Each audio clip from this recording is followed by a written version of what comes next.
Hey everybody, it's Rick here again from Art of Guitar with one of my favourite luthiers of all time, Reuben of JOI Guitars, who came all the way over from Vancouver Island to visit us in Dubai.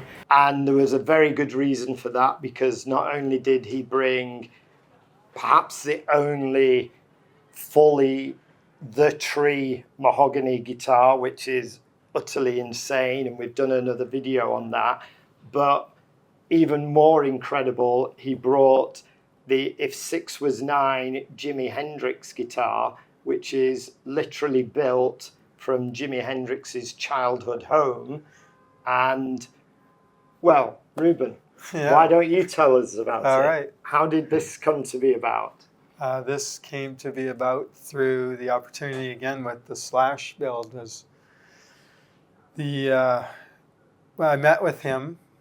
He came through Vancouver for a show, and I met with him and went to the green room. We chatted about the opportunity to build for him, and I asked him, so like artistically, how do you want this to go? And he said, you're the artist, surprise me, like impress me. And I was like, oh, okay, good. I kind of like that. I didn't want to be told how to do it.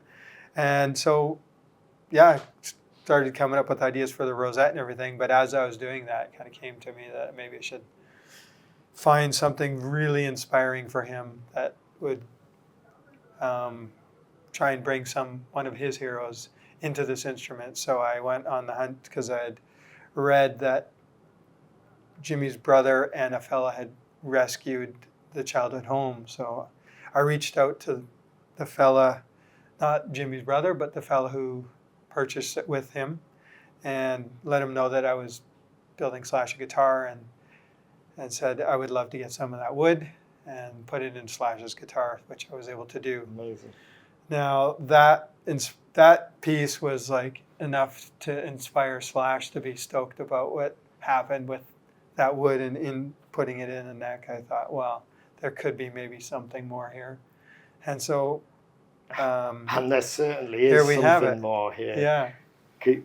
Could you just pass it over to me very quickly, because this is one of the most stunning guitars, and as I've said, Reuben is literally one of my favourite luthiers, and it's not just because of how he builds and voices his instruments, but literally the creative idea. So the famous Jimi Hendrix song, If 6 Was 9, obviously normally a guitar has 6 strings. This guitar has 9 strings, yes. But the way you've built it, it doesn't feel like... I've had 6-string guitars with wider necks than this, and literally, it's just...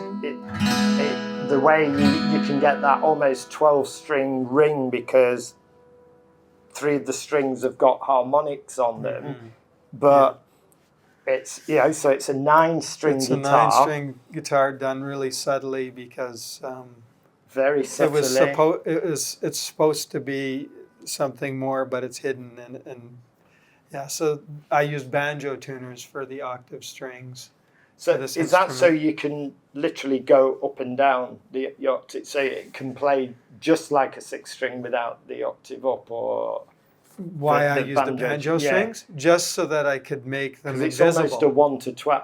Okay. Yes, I wanted the invisibility of them. Because from the front, it just looks like a 6-string guitar, which is amazing. And the work on your rosette to have the 6 and 9 there.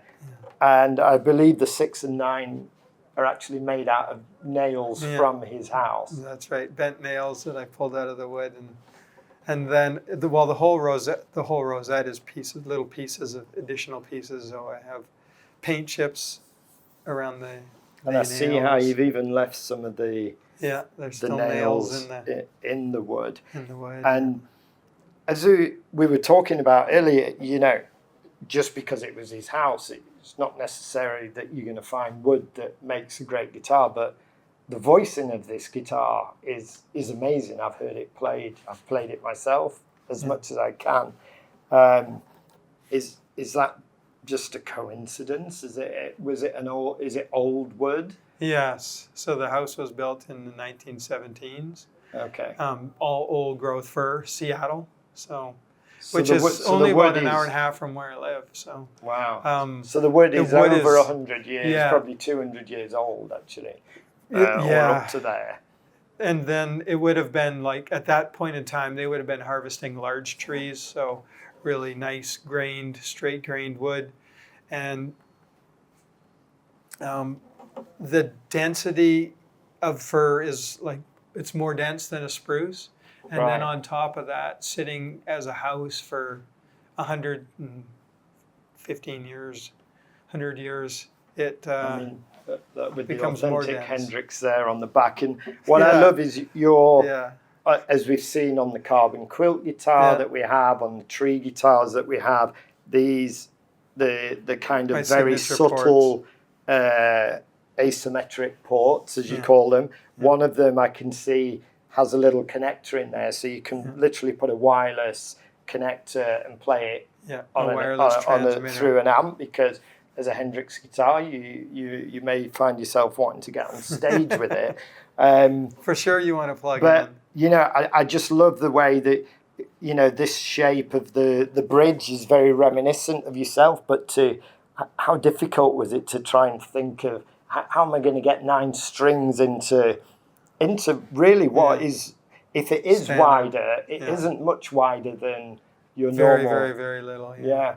Yes. I mean, it's just kind of like you almost have no choice where things have to go. So that's why. It's like the thought process is as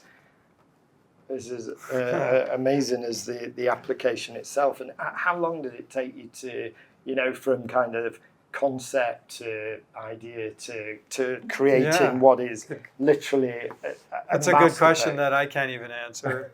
I mean, just with the estate, my lawyer and their lawyers, it took 2 years to get a license agreement. Wow. And then I could start to build. So yeah.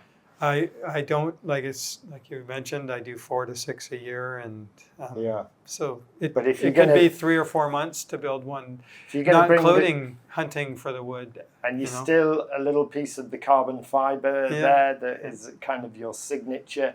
But if you're going to build an acoustic guitar with the Authentic Hendrix stamp on the back, you're really going to want to make it sound good, aren't you? So I'm not going to be able 100%. To do that, but I'm going to pass this over to Jan here, and let's just hear the voicing of the instrument a little bit.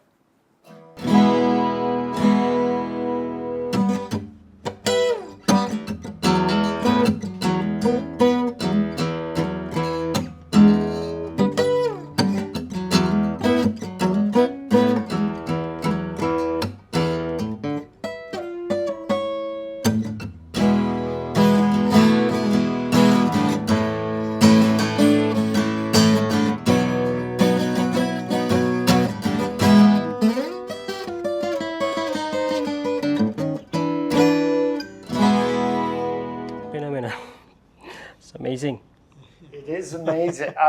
For me, what is so stunning about it, and there's another video that will come out that we've made because, you know, it was very in demand as soon as it arrived, and a very lucky client and a very good friend of ours, it's now going to be in his possession, but what's incredible is you get that kind of 12-string ring.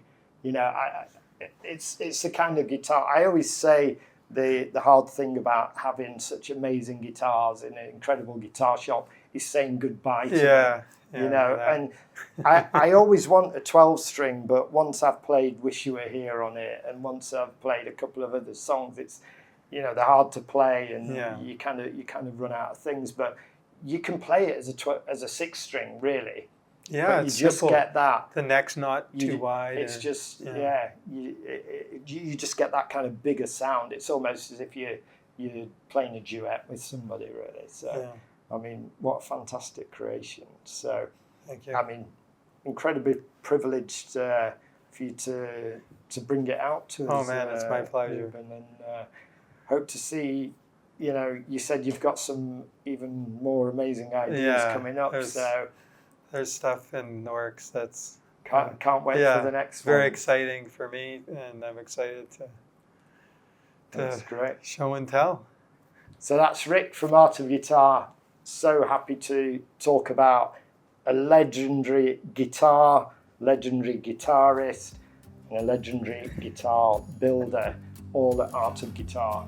We'll speak to you soon. Bye.